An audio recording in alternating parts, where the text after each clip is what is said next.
Welcome to Nebraska Preps Postgame with Damon Benning and Jacob Padilla.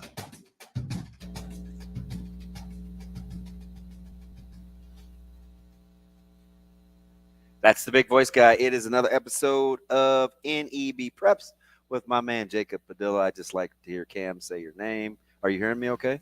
Can you hear me now? Can you hear me now? Can you hear me now? There we go, I think. There we that's go. better. The oddities, the peculiarities of, man, my numero uno. He's rapidly ascended his way up of guys that I enjoy talking to. Yeah, and working I with. was hearing you. I wasn't hearing you through these. Yeah. So it's a little I off. talk so loud. You're like, wait a minute, these aren't coming through my headsets. As I get my man Jacob Padilla, another week, and a lot of hoops. This time we kind of transition, and as you know, you put pen to paper, a vastly different game. Watching high school basketball versus getting off the AAU circuit and being in that arena. It kind of slows way down, and it's a lot different. Yeah, and you get different leagues, different tournaments with different rules. You got some with shot clock, some without. You got some coaches that are playing 13, 14 kids. You got some that have 7 or 8 and are just rolling with their guys. So everybody kind of approaches these differently depending on the event, the timing, who you have available. Yeah. So saw basically a mix of all that the first week. I went to the Millard North Hoopfest, the Bryan Shootout, and then swung by UBT for the Monday night OSA League to kind of start things off and get a wide array of teams I got a chance to see. I have questions. Let's start with a generic topical one because you're pretty good at this. A lot of new faces in new places. Is summer, this month of June, is that a place where you try to get a good indication of where you think a team can work out kinks? You've watched this for so long.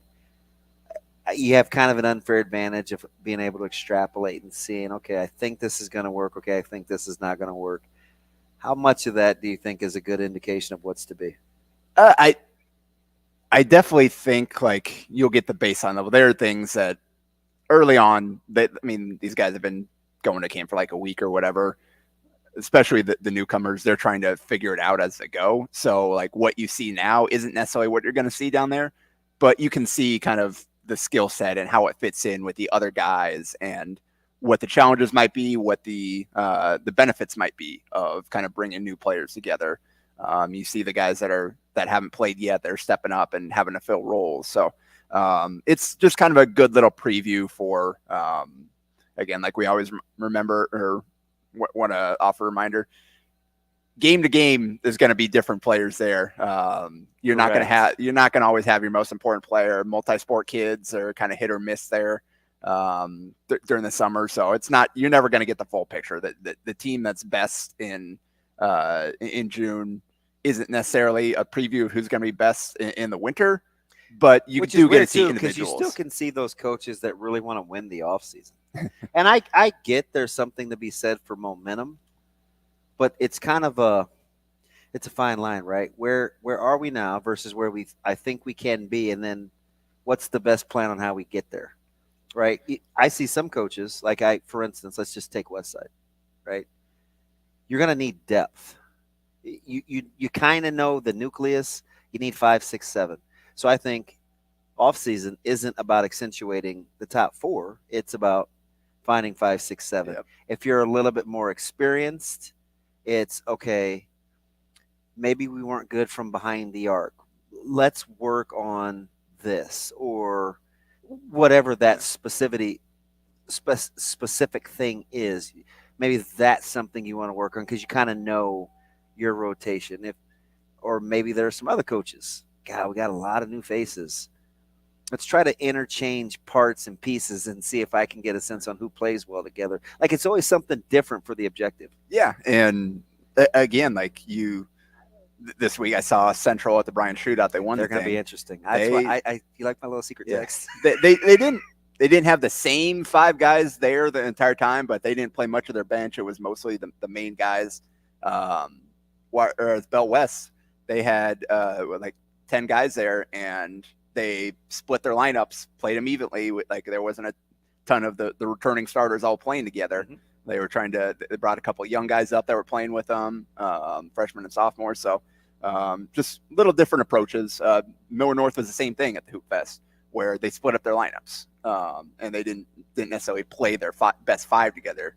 They kind of mixed them up and given some of the role players a chance to play with some of their other more experienced players and trying to see how that sorted out. So, different teams will approach it different ways throughout, and you just got to kind of take it for what it is, understand what you're looking at, and figure out what can I gain from this, watching this team and these players. So let's start with Millard North because it happened first. Yeah. Yep. Always kind of the kickoff to June there. Always an interesting setup. I remember watching this the past couple of years. It's like, wow, this is probably not going to be how the regular season goes. But this one for me is more about seeing who's transitioned from what I've seen in the AAU to what's happened currently real time with their teammates. It's actually officiated a lot different too, even though I feel like whistles don't blow a ton here either. Yeah. And the interesting thing about the Millard North thing was they did have a shot clock. So that's a little added dimension last summer as they were trying to install these things. Really, over Jason Isaacson ran that shot clock league over in Council Bluffs. Mm-hmm. Outside of that, it was still just the normal, just running clock, kind of the same old thing that usually is. So a little different. And he always stretches himself. I think that's why they just kind of do things different. He always puts himself in situations that he thinks are going to be advantageous down the road. Yeah. And that was good. They got some teams in it to kind of get that preview. And now I think there'll be more like that as long as they've got the staffing to run the shot clock. So that was good. It's interesting when you've got those kind of round robin, 3 games in 6 hours or whatever it is type of deal where I think it was Central beat Prep on a 3 with like 20 seconds left. Prep was up 1, they gave up the 3. Then I think Millard North like destroyed Central, and then Prep beat Millard North. So from game to game, you never know what you're going to get, but did get to see quite a few of those teams. Sometimes this is interesting too, because I think you saw this at Bryan. I'll be curious to get your thoughts because I wasn't there. Sometimes the ability to play X amount of games in X amount of time matters. It depends on your team's kind of their mental makeup, if they want to turn around and run it back a couple hours later, kind of how they're feeling. Like, don't you kind of think that's a thing, or is that overstated? I mean, yeah, a little bit, and that's the kind of the depth. But this, like, kids are coming off the AAU where you do play. You've got a chance to play a couple times in a few hours. You typically don't overload it where it's 3 and 6 or whatever it is. But do you like that? And that's kind of the thing, like talking with coaches, like on the one hand, you like all the opportunities to get better that June provides. On the other hand, there are so many things now and kids are playing so many games that you kind of try to find that the middle ground. I know, like talking to Coach Klein at Bellevue West, just the teams in years you see. He's impossible not to like, by the way. Yeah, you see teams pulling out of the Bryan Shootout, and the reason is you've got that field changed dramatically, didn't it? Yeah, you got over the last few years. It used to be some of the best. It was a nice precursor, wasn't it? Yeah. Now with the Millard North Hoopfest, you got a lot of really good teams in that. Then you've got the 2-day Bryan Shootout, and then you go right into Summer League. The Monday night Summer League. So you do all 3 of those. That is a lot. That's 4 straight days of basketball, and then you get into just the during the week workouts and all that type of stuff. So just a little too much for a lot of teams that early in the summer. So that's kind of, you got to make those choices about, all right, what do we want to do versus what do we want to not? We want to give these kids a chance to play. So it's not just all skill work and beating each other up in open gyms, but you don't want to overtax them. So I think that's kind of something that coaches think about as they put these June plans together. But it is good that there are so many different options. And and coaches take the opportunity, right? I know we got some coach, Westside will go to Kansas City and play in that invite. And like coaches, and it's individually based, like challenge themselves different ways to ultimately get their team kind of where they want them with reps. You factor that in at all in terms of gauging competition? Because it's easy to look at individual talent, which is what I'll pick your brain about here when we start with Millard North invite. But as in its totality, does that fit the way that you like to watch basketball? Yeah, a little bit. Like it's obviously better the more players you have there, the more complete picture. Then you've got guys fill in the roles that you're more likely to see versus having to do more than they're used to, or playing with guys that maybe aren't ready for that level. This is their first time playing against varsity competition. It's a little different there when you've got just like one or two guys with real varsity reps playing with three other guys versus a team of all varsity players. It gets a little bit harder to kind of judge that, but you just kind of got to evaluate who's there for each team and then judge it accordingly. So. What do we think about the invite? Yeah. So starting off with the Millard North, one thing. So you mentioned West Side trying to figure out 5, 6, 7. Yeah. Millard North is the same way. You've got 4 starters coming back. Completely agree. They're trying to find that 5th guy, and they've got a few different players that they're rotating through there. One guy, I was impressed with Keelan Bennett. He's in that mix to be that 5th starter. He had one really good game, made a few other plays in the other one. Had an impressive play where late in the clock, the ball gets swung to him in the corner, pump fakes, drives baseline, and goes up and flush it with 2 hands. Like, oh, okay. Didn't know you didn't see that in Yeah, did not see that. He is unassuming. Yeah. Knocked down a 3 or 2. So he gives them a little bit of length and athleticism there. So he'll be in the mix there. Grant Urbanek, Amari Rahman are the other guys that were on that bench last year that didn't play a ton. They all played. They kind of mixed and matched them in that last kind of rotation spot. So those are the kind of main guys fighting for those minutes. And then you've got the sophomores and Major Mosser and Sutton Piatkowski that'll step up and be pieces for them next season. Prep, I think the deal with them is going to be guard play, consistency of guard play, because that front court, that is going to be tough with Dylan Clausen and Trinell Parker playing together. Those guys are going to be really, really tough for teams in the Metro to deal with playing out there at the same time. Then you can sit one down and go smaller a little bit, put four floor spacers out there and let whoever is out there go to work inside. So it's going to be decision-making, shot selection from those guards, making sure that they're getting the ball where it needs to be and they're making the right plays. And so that was kind of up and down throughout the weekend, but there were some impressive stretches as well for that team. How'd you gauge the matchups, right? You went kind of through. That's why I always, if you've listened to me long enough, you know, one of the things that drives me crazy are those linear. Well, if team blank beat team B, then team A is better than T. And I'm like, a lot of times it's about matchups. We went through this, coincidentally enough, with the split in the state championship in the pairings, right, with the upset. And I was like, man, I'd much rather have seen team blank than team this, because I just think it's a better matchup. It's funny how basketball works like that. Yeah. So, yeah, like you said, it's – or like I've been saying. Well, you went through the 3 Hurrdat. You're like, okay, Millard North beats Central. No, yeah, by and a then, lot. And then Central, and you struggle with Prep, and it's like, wait a minute, how does that work? Yeah. It's matchups and shots falling versus not in that game. That Central Prep game was a rock fight. It was 41-39 was the final. Little bit more offense in Prep Millard North. But Westside Bell West was kind of the last game of the day I saw there. That was kind of back and forth, and then Bell West pulled away a little bit. Obviously, Caleb's not playing right now. Your son, obviously, and they're still, like you said, they're trying to figure out, all right, the rest of the rotation. Bell West, you've got that most of their guys they're missing a couple of multi-sport kids, but they got their main Robbie Garcia, Jaden Jackson, Eldon Turner, Stephen Polachek. Who's the real Robbie Garcia in your opinion? Is it depend on how many jump shots he makes, or do you think he'll settle into playing a certain way? I think they'll need him to be a little less jump shot happy, a little more being physical around the basket, especially with the other shooters they have. Like you can step out and be a shooter, but you look at the guys around you.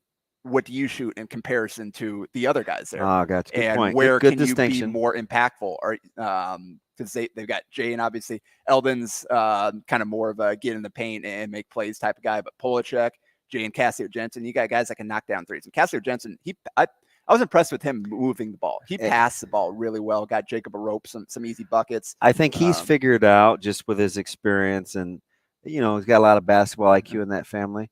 The game can be a lot easier for him the less he does. Like if he just lets it come to him, he's going to get the basketball in good spots. Yep, especially on that team. So that I think they need, again, kind of same thing, Jacob. Be physical around the basket, provide that interior rim pressure scoring, and then you got the kickouts to the other guys, set good ball screens, roll to the rim. So not saying can't step out and shoot, continue to work on that part of your game, but in terms of what Bell West needs, I think that's kind of the guy that he's got to continue to. Could you see a situation, because they obviously have to guard people too, where a rope, regardless of what happens down the road, could a rope and Garcia play together? I think so. Like depending on the matchups, like if you got a team that goes four got knockdown shooters and a 4-man that can put the ball on the deck, then it gets a little difficult. But I think that they can both high-low pass well enough. Again, Robbie can't step out and shoot. I think you can. Again, that's probably going to be tough against the best teams unless they're going big as well. Like Prep, you can probably. I mean, that's Dylan Clausen's still a tough matchup at the 4, but it's probably better to not let him bully a smaller guy and make him put the ball on the deck, and then you can send some help digging in and try to get to the dribble that way. So it'll depend on who they play, and that's some versatility that they might have there that versus some other teams. We'll see how Prep's depth shakes out, but if you don't get that backcourt, because you'll probably have to go a little younger in the backcourt. If you don't get that backcourt early and you let them play big on you, Prep's got to. Again, I don't know about the depth, but they have kind of a combination with Trinnell and Clausen that not a lot of teams can, I think, match up with schematically if you want to get stops. Yeah. Now they'll have to guard on the other end, so that's a thing, but they can present some tough matchups. Yep. And Scott saw them play a little bit. It's you got Brock Scholl and Kyle Cannon coming back as the only real rotation players from a year ago, and then they're kind of filling in with everybody else there. You see the evolution of Brock's game from AAU summer to high school? Well, so I watched them play against Bellevue West in the first game. Obviously, we talked about Jacob and Robbie, big physical kids, and they kind of try to push. They do try to bully him. And he was a non-factor in the first game, and then coaches talked to him like, "Hey, you got to be our dude." Had 24 points, barely missed a shot in the second game against Elkhorn South. Capable. So I watched those ETG practices. Sometimes so it's always the same. They try to push him, bully, but it's almost like when he realizes, okay, trying to take advantage of me here because of my youth or whatever. Maybe they don't. I don't know about toughness. I hate to use that word with high school kids because I don't think that's it. Yeah. But he typically finds a way to answer the dinner bell. Yeah. Even in the state finals, he had that stretch where it was like he looked like when he wanted to assert himself, like he was the guy. So yeah, and then Dylan Van Dyke is another guy that'll play for them and help them a lot. That showed some things. Run out of time here, so we better skip over to the Bryan shootout. Yeah. Like I said, Omaha Central won the thing, and we didn't really discuss them much before, but part of that kind of the football change there is a benefit for Bruce Chubbuck Jr. as well as Deshaun Prince from Omaha Benson is at Central now, and he's playing basketball as of now. Hopefully he makes it the season because he's a difference maker for them. He's athletic. Yeah, and he's got good feel too. Big, strong frame. Yeah. Well, he makes shots from sitting down. Huh? Yeah. So he's obviously got good depth. Hey, you ever try to make a basket from your butt? We saw the game winner in the AAU circuit. But I did 3 of their games. I didn't see the first round games, but 10 points, 6 boards, good assist turnover ratio all over defensively, over 3 steals a game. And as you commented to me, you like his frame is filled out. He's a much bigger kid now. Yeah, he looks the part for sure. We mentioned Daleron Thomas would be a big part for them. Yeah, that has got to sting for Omaha North. Yeah. 13 points, 5 assists, and 4 boards in those 3 games. The key for him is going to be continuing to not make the game harder than it needs to be. Take what's given to you. Take the easy shots. Save the tough shots for late in the shot clock when you really need them. Don't let those be your go-to. If he can be a little bit more efficient as a scorer, he's got the pieces there to be a really good playmaker, which he's capable of. Kevon Newsom is the other Benson football player that's also playing basketball. It's a fantastic football get, too. Yep. Goodness gracious. 12 points, 5 boards. He's all over the offensive glass. He's really physical. Be a nice piece. He plays football that way, too. Yeah. Like 20 tackles a game or whatever. He's a monster. But Devin Holman, the one returner for them, yeah, he was really good this weekend. They beat Lincoln Southwest 64-52 in the championship. And Holman had 24 in that game. It was 10 of 13 from the field, 3 of 4 from 3. Overall, about 16 points a game, shooting 61% from the field, 55 from 3 in the 3 games that I watched. So it's going to be interesting to see if they'll make him enough shots from the perimeter, because I think the scouting report is kind of out on those guys in terms of, they get it up on the glass, they get a lot of second chance points. Will they be able to consistently shoot the ball well enough? And that's where they gotta find a couple more role players to go with those. Elijah Wayne is the other returner that'll be in that mix there, and that's a big lineup when you got it is big. Deshaun at the 2, or Deron at the 1, and then you've got Wayne and Newsom, who are both basically 4s, and then Holman inside. So that's a lot of lineup or size that can. Gonna have to figure out a way to handle the ball.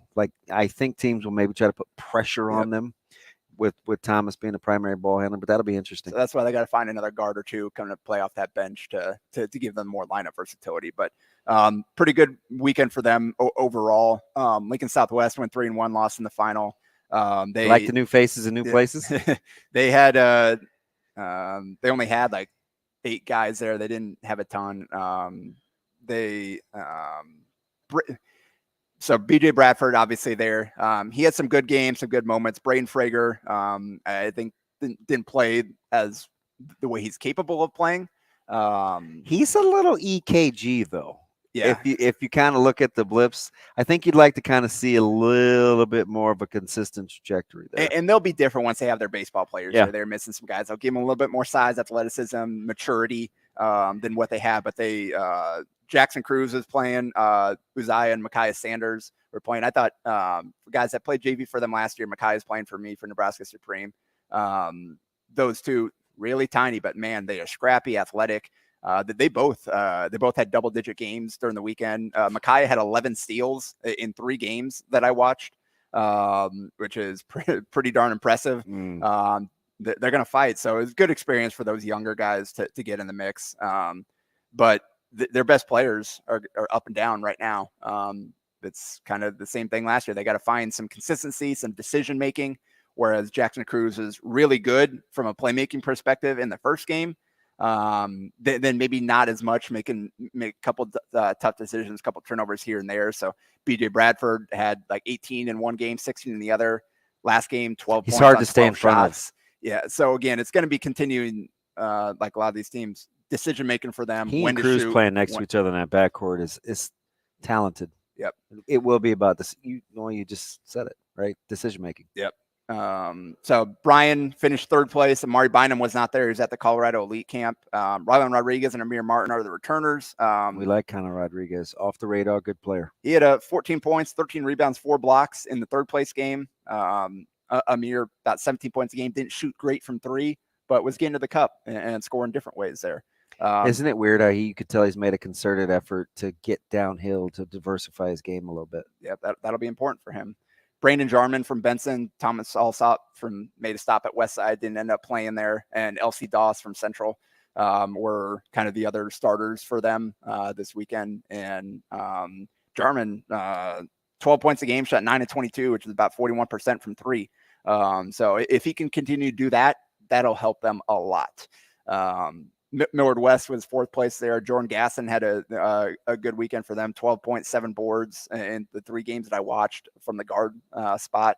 They got a lot of kind of like-size guys, no real posts, just a lot of kind of similar players, interchangeable. So he had a good weekend. Lincoln North Star, who was there as well, they kind of filled in late, replacing the team, and they had their young guys playing there. Yeah, they got a lot of new pieces. They only had 8 guys for their games. Jordan Castor, Jay Sean Uffa, Jaquise Fowler, Goy which were all there playing. So half their team were freshmen. Will Schaefer, just a sophomore, had a good weekend, 12 points, about 50% from 3. Chewy Thoat from Lincoln Southeast, 7 to 12 from 3 in the 2 games that I watched for Yeah, them. that reminds me of the guy that for 4 minutes was the best player on the floor against Westside in the opener. He didn't really have an impact until the third quarter, and he was the difference in that one, especially down the stretch. Yep. Grand Island, Mukadi Makoma, 41 points in the 2 games that I watched, having to create a lot of his own, having to take some tough shots, but you also saw some good feel plays there. It's like, okay, this is a kid that can play. And then Boys Town, I only watched them once, but they gave Bryan a test, 59-53. Nari Poteet, junior now, 29 points in that game. And newcomer, Marcus Gray, big kid, 6'7", physical, just a junior, moved here from Baltimore. 17 points, 10 boards, 3 steals, or 3 blocks, a steal. Like he's very raw, but he's got a chance to be pretty good for them. You know what? Just knowing your demeanor, you like him more than you even said, and you said something positive because you don't typically go out on a limb. So hey, Mike Sauter is the guy that's through the roof about him, trying to tell everybody. But you usually you're kind of a wait and see guy. That's kind of a mouthful for you. Yeah. So he played well, and I got to see them once. We'll see. But again, losing Malachi Washington, got another guy that can slide in there as a big double-double type of guy. Is he as pogo sticky as Malachi? Not quite, but he's really well put together. Lefty. Got a chance to be pretty good. So that's just a name to keep an eye out for, see what happens with Boys Town, if they can find some depth around those 2. Hopefully, if you follow JP as long as I have, and we'd like for you to, he says a lot without saying much at all. That's one of the best in the business. That's Jacob Padilla. I'm ODB. It's another week of NEB Preps.